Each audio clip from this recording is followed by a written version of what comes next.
Everybody. It's Tuesday morning on the West Coast. Sun's coming up. It's a little later on the East Coast. Hope everybody's doing nice. Thanksgiving's coming. Maybe you're getting ready to get on the road. Well, I got to tell you something. We got to handle something. There are a bunch of football games on Sunday. Sorry, on Thursday. On Thursday Thanksgiving, there are a bunch of football games. There's three of them. And this week, I'm here in Vegas, and let's just show you what this video. You probably haven't seen this video. This video is unlisted. Let's show you what I talked about on Saturday night about this past Sunday's games with Miss Vegas. Five huge picks today. There are 5 games that I already played. I already made my bet tomorrow. I'll tell you what they are because I think that they're all going to win at least one. They're probably all going to win. 4 out of 5, I'm thinking. Probably one of our #1 picks. Got a good line. 37%. It's like the only game. Uh-huh. Panthers. You know what else is good? Because we've done this video twice already. This was good, remember? Tennessee over Indianapolis. Great line at 105. Yeah, Tennessee over Indianapolis. Great line, I said. But we do think they're probably going to win. Yeah, go Redskins. They lost too. We really like Pittsburgh. Only because Ben Roethlisberger is superhuman does that happen. Chargers lose a game by 1 point? Saints are going to win the Super Bowl at least. All right. That's what I said. That is what I said. I did make those bets. I'm a man of my word. I made $100 round robin bet, like $5 a bet, totaling $100 on those 5 teams. And I only won 2 of those games, and I cashed $8.55. Now, I don't let the money get me down. I don't let anything get me down, actually. But I was ticked. I was ticked during the 1 o'clock games when who was it? It was Carolina decided to go for 2 instead of tying the game and then probably winning it in OT. And they blow it and lose 19-20 here, right? At that point, I said, it's time to go to the mountains. And I went to Echo Bay and I recorded a podcast because I'm not going to sit and watch this. But instead of getting pissed off, oh, sorry, I am pissed off, but doing something about my being pissed off, this is how I handle this. I'm like, well, am I a moron now? Have I been doing this for 9 years and we end up losing money this week? You want to know what happened this week? Week 11? We lost 1.45 units, it looks like. We went 7-6 by win strength. I don't like this font. I should change that. We went 7-6 all the way down here. Okay. And we lost 1.45 units, right? And these are our percentages. And I was like, am I an idiot? Now, how about by point predictions? Point predictions, we also lost units. Point predictions, we went 8-5, but we still lost units. And I'm like, I told everybody this is the time of year when everything's going to be awesome and we're going to win. So what happened? What's going on? Well, decided to solve this problem. Let me tell you. I'll tell you what happened. Here's how we can figure out what happened. Are we doing something worthwhile or are we wasting time? This question comes up often. It happened during baseball season as well. And I thought it wasn't working sometime in like late August. And then it turned around and then the numbers came through. It's called regression or regression to the mean, or actually it's just called variance, really. But let's talk about why I figured out what to do and how to solve this problem and not feel like a moron, okay? What we're looking at right now is we're looking at our history from week 6 to week 11. And the reason why I'm choosing week 6 is not just because the beginning of the season really doesn't matter anyway because we don't have current stats yet. That's the main reason. But the other reason is I wasn't keeping track of odds and payouts and stuff until week 6. So that's really all we have. So what am I doing and why do I feel a little better and less annoyed after doing this morning? I'll tell you why. So what we have here is a pivot table. It's our results by win strength. The reason why I'm going with win strength here, and we'll talk about point predictions in a minute, but the reason why I'm going with win strength over here in this pivot is because win strength is the formula I've been working on for almost a decade. It's this one. It's this one. It comes from here. It has to do with a team's team stats of margin of victory, wins, points per game, offensive rating, and defensive rating. And we do a different distribution of all those things to try to regressively make it work well, right? I'll update that. But the first 10, like if you use this distribution here for all of these different categories over the whole season, week 1 through 10, and look back, you end up getting 77% of the games right. And I don't have the profitability payout on that, but 3 out of 4 or close to 80% is really awesome. Even if you're picking the money line, that's good enough for me. If we try to get that to 80%, that's good. Now, so that's the formula we're looking at. That's this percentage right here. And you say, well, there's a 72% here, and it says 100% here. What does that mean? It means we won this game, and we had a small payout of 0.26 units. This game was week 7, the Rams, right? So week 7, the Rams was our highest highest percentage ranked game of the year, right? And that's cool. You start to look down the line and you say, all right, there was a game in week 6. We also had the Rams. That was at 71%, right? And what I'm doing over here is I'm showing a running profit of if you played all these games, like you probably should have according to the file, what would your running profit have been? And then what we can do is we can scroll down and look at this running profit and see where it's at its highest and whether there's any meaning behind it. And so by sorting this, you like seeing a lot of green over here, right? There's only one of these games that we lost at 47%, and it was the Bears in week 6. And then we started losing some more in week 9. We lost the Redskins, right? So this is really good to see a lot of green here, and it's good to see this profit going up. This is saying that we hit a peak right around here of 381 at 43% percentage. Everything 43% and above gave you a profit of 3.81 units. That was a total of 15 games throughout this period from week 6 to week 11. So you got 6 weeks in there, 15 games. That's like 3 games a week, almost 2 games a week, 2.5. So that's cool. Well, what if we keep going down the percentage list and saying, our feeling about the percentage of how well we're going to win this game just drops. We have a bad streak here in the 20s. We start to go negative, actually. At 25%, which historically had been a number that I thought was good here, we're actually losing units. But then something else happens. Then we have a nice string here. So this kind of looks like just a random pattern variance, like when it starts to oscillate like this and go up and down and up. You want to see steady growth, and then when things start to go down, you start to see the variance hitting again. So then we lose, and at the bottom we're down 8 units, which is brutal. It's not good. But the lower percentage ones we always kind of need to stay away from. So there's another peak here, and this peak is higher than the 3.81 here. That's because there are more games, and apparently more games you're getting right. So that peak is right here. It's at basically 20%, right? 19%. And 5.21 units over 46 games. So about 1/9 your ROI there, something like 10% almost. And that's okay. That's why I felt better when I saw that. I was like, yeah, remember I used to tell you go above 25%. Well, now really, maybe we're getting a little better at this, and you go above 20%. And you still are profitable all the way down at 15%. But 20% looks to be the cutoff. And also, if you're looking at 6 weeks there, and there are 45 games, right? That's more games that you can play every week, and I guess more fun, right? So what is that? That's 45 to 6. It's like 9 games a week you can play. Now, let's look at this by point predictions, because that win strength comforted me. And it said, okay, now I'm going to know to probably play my games win strength-wise that are above 20% going forward, and I think I'm going to be okay. How about point prediction-wise? Well, here's what's interesting. This is also week 6 through week 11, and we are up units when judging this by our point predictions. And our point predictions are right here, our projected scores. That's what I'm talking about.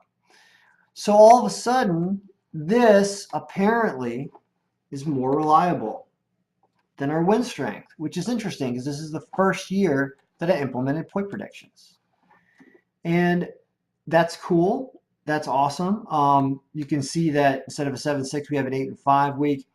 So really, noticing this and looking at the win strength together, you think, let's somehow combine the two and come up with the optimal super great picks because you'd think that would work. And I haven't really figured out how to combine the two yet. I'm digging into that, and I'm going to work on that for week 12 and probably starting for the Thursday games. It wasn't simply, look at the margin of victory because I thought that's what it was going to be. This is a projected score margin of victory. If you say every team that had a projected score margin of victory and also had a win strength percentage that was positive, that's going to give you this. And that gives you 38 and 18 and not winning money. So I was surprised at that. Another visually way to kind of show you what I'm talking about here is instead of sorting this out by week, you can sort it out by projected score team of margin. It looks like there's one game we're missing. I think that was a Redskins game. And then you can take this and you can just simply make this a number, make it a little easier to read. And what you have is, all right, teams we thought were going to win by a lot. What's our running profit over here? I'll show you how to do a running profit formula. Is you just say equals the first cell and then equals, the formula is just the cell above it plus the cell next to you. And then you just pull it down. And that's how you create a running profit formula. So, well, let's do it over here then, right? Let's check that out. Does projected score team of margin help? And the answer is it doesn't because I looked at the total already. You can see we never really hit a unit above 4.75, and that's at about 10 or 11, 12 points, which is still less than our 5 units over there on the other way. So, actually, well, wait a minute. We have a lot of closer games. Hold on a second. So wait a second. So don't pay attention to that 13 because that's a total, but 6.69 at negative 12. Sorry. So yeah, the negatives mean that we're favoring a different team. That's actually very interesting that I looked at it this way because I just realized something. So what I was saying before when I was pruning this and looking at this table only by positive projected score team of margins, meaning above 0, what that means abstractly is looking at the win strength, and if the win strength was above 0 and the point prediction was above 0, that's where you are right here. And that was that negative 0.05 units overall, right? So that's interesting to continue to scroll down and to see that we do have a maximum, and the maximum is actually at the end. That's awesome. That means that, wow, we had somebody projected to lose by 44 points. No, we had projected the other team to win by 44 points. This was that Skins game against not Houston, but the week before. I can't remember who they played, Tennessee maybe or something. So that is super interesting. That means that point predictions are just simply better than win strength. Damn. Let me show you why I'm annoyed to say that. So let's go back to the week here. I know we're 13 minutes in, but who cares? This is fun. Now, what happened in this week? Because the most recent week is always the best week in this file in terms of data because we have more and more data every single week. And okay, well, what happened point predictions? What happened score-wise? Well, on Thursday night, we cleaned up. We had a percentage of 12, which wasn't our 20, so it wasn't as high as we'd want it to be. But the point projected score was also good. And that was almost exactly right. Basically, we're off just by a few points. We were off by the spread, but don't worry about the spread. Spread will drive you crazy. Just bet money line and points. Now, Carolina and Detroit. So here, why is this 0? Oh, sorry, wait a second. We got to make this 11. Okay, go back. Sorry, this was at 11%, not 12%. That's why it fooled me. It was about what it was.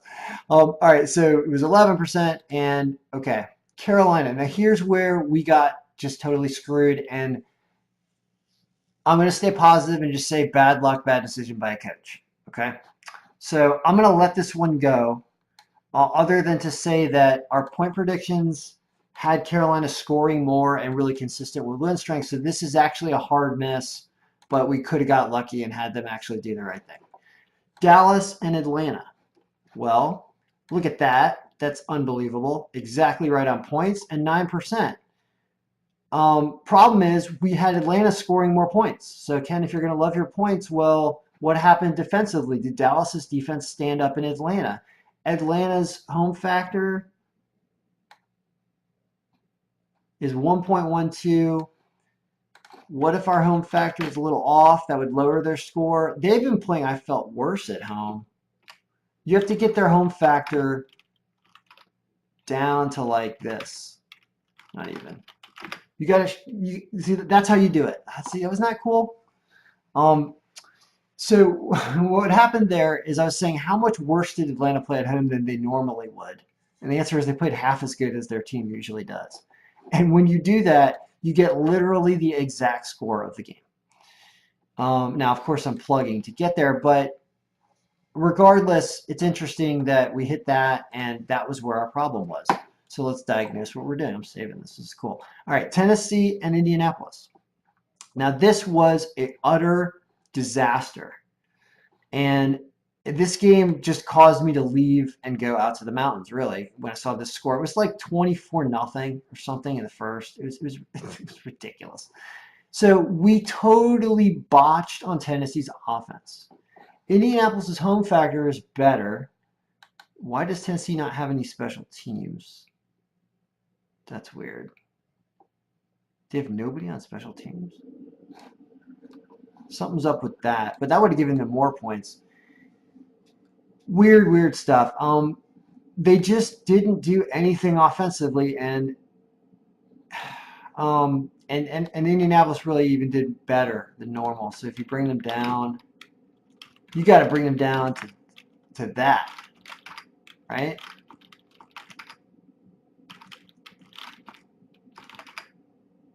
That's about how you do that. They came out and played about as third as strong as they could. And that's the only way you do that, but you still don't get their win strength. I'm just going to let it go and say Tennessee's just not a good team. Vegas somehow had this. This is why this is an awful game for us. Vegas had us, and Vegas said Indianapolis going to win this game, and I was like, no, Tennessee. And I was flat out wrong, and I guess that makes that happen. Houston and Texas. Sorry, Houston, Texas, and the Redskins. We have the Redskins in this game. We have the points tied in this game, though. So that was there was a lot of reasons to stay away. I didn't touch this game. I kind of thought Houston was going to win. To bring Houston there, you say Houston plays better on the road. And believe it or not, I actually think that Washington does play worse at home. Not much, though, right? How do we get them to 21? Oops. No, they played better at home. That's how you do it. Wow. So both of these teams outplayed their home or away. It was probably cold in Washington as well. So that's how you do that. Tampa Bay and the Bucks. Sorry, Tampa Bay and the Giants. Tampa Bay are the Bucks. So here we have the Bucks slightly by win strength, but we don't have them by point predictions. And look at this. So this is interesting that the home and away factor, we had the Bucks playing much worse on the road already, which is why that's why there's a difference here. It's interesting. Now, they put up more than we thought. Wow. That's funny. We give them a home and away factor of 1. They put up what they were supposed to, and the Giants playing a little worse at home put up exactly what they're supposed to. Yikes. That's amazing. So we're going to figure out how to do this in the future. Interesting. All right, the Steelers and Jags. So the Steelers on the road in Jacksonville clearly didn't play as well as they play at home. They have a better home factor, better road factor. That screams that my road factor is a little off for them. But you got to bring them all the way down. Wow. You got to bring them all the way down to almost half as strong as they normally play to get them to 20. But we're almost exactly right with the Jags. Watch this. Ah, that's funny. So giving the Jags a home factor of 1 gives you the exact score of this game. But the Steelers came down. All right, right? How about the Bengals and the Ravens? So we hit the Bengals points almost exactly. Watch this. Oh, almost. Oops. There we go. We hit that almost exactly. And then 37-24. In order to get the Ravens correct, we got to bring them down. Way down. Hey, Miss Vegas. We got to bring them down. Okay, so 2/3 of as strong as they normally play at home gets you to that exactly. But we did hit this by win strength, and we did hit it by point predictions, just not as much. So Baltimore didn't play as well as home as they normally would. Now, what happened in Denver? Here, we hit the Broncos points exactly correctly on the road at 0.94. It's the Chargers that didn't do what they were supposed to do at home. And I didn't watch this game because I was enjoying myself at the mountain. But you bring them down to just about that. About 6/10, about 60% of their normal strength. They seem to, interestingly enough, not be as good at home. And I don't know why that is. It used to be the case in San Diego too, I thought. So they're not as strong as at home. Something to keep in mind. I don't know why. But on the road, they're pulling that off. They lost a terrible line. It was a really rough win. I'd like the 39% here a lot. But keep that in mind at home. That's the only way you get it. I won't know if there's any funny business game or what. But anyway. All right, Oakland and Arizona. Here, we did not hit this by win strength or points, but I was scared of this game. Why was I scared, and why did this happen? Arizona doesn't have much of a defense. You put their home factor at 1, it almost gets you. Here we go. They play a little better at home than normal point-wise, but that's because they're up against Oakland. And Oakland is the team that somehow pulls together a game that they normally wouldn't. And I think it's just because Arizona is so weak. And so that's when you have to make a huge addition or multiplier to a team's factor here, that means that they played out of their realm. And it's just because Arizona is a terrible team. And I think we can look at how we win by team to kind of identify why that's the case. Now here's your 43%. Here is really, if you had to put your nest egg on one game of the whole week, it would have been this game. And it's because I keep telling you that the Saints are going to win the Super Bowl. Their home factor, they put up a few more points than normal. You can really add like a Des Bryant factor, essentially. Bring them up to 1.25. It gets you to 48 at home because they're just on fire. You can see their home factor is 1 point, but they're just playing better. Philly is the team that, well, I mean, what do you have to do to this? What do you have to do to that? Oh, my God. Philly is done, right? I mentioned it, which is weird because I had them in England over Jacksonville. I knew they were going to win, but other than that, I know they're going to lose. And this offensive factor was non-existent. I don't know if New Orleans defense is clearly going to have some better numbers. They're just a team that really looks hot right now. I think I'm going to be taking them from here on out in almost every situation. So, but the Eagles are just, right? So that kind of makes sense, even though you have to bring the Eagles down so far. Bears. Now, this was interesting. We hit this game by win strength. We hit it by point predictions. I wasn't confident, but Minnesota apparently not as good as we thought they'd be. And then here, you bring this down to about there. The Bears, tougher game against Minnesota. Maybe that's why you have to lower their home factor a bit. But that's how you get there. We did get there anyway. I feel like we actually hit that game quite hard with the file very nicely. Then on Monday night, notice all that green right there. We knew there were going to be 1,000,000 points. We knew that Vegas, no matter what they did, I think the Vegas was over under was like 66 or something crazy. Doesn't matter. This team's put up 95 points. We had them putting up 80. Not a problem. We had the Rams barely by win strength, but we had them by point prediction. In order to get there, we can just say, look at that one. If I hit it on the button. And, oh, nice. If you put Kansas City's road factor at 1, they almost get there. Nice. So, looking at this, taking what I thought was a frustrating week and making me annoyed, I now know what to do for next week. And when we talk about the video, it's going to be percentages above 20. It's going to be looking at our point predictions, and it's going to be really analyzing home and away factors to see what they're at and what we may potentially have to do to get them right. And also looking at this, which is going to be our teams, because our teams matter. And I did this in baseball, and I haven't been showing you. Teams matter. So what that means is percentage of wins by team the way the file picks them. You want green right here. You want green right here. And it means that you want to see, like, Chicago's pretty good. Rams, we hit a lot. Chiefs, we hit a lot when it picks them. Seahawks, we hit a lot when it picks them. Apparently the Colts, which we should have had over Tennessee last week, would hit them. Pittsburgh, we hit them. Saints, we hit them. Houston, we hit them. Pats, pretty good. Chargers, pretty good, but watch them at home, according to what we just went over. Packers, we hit them.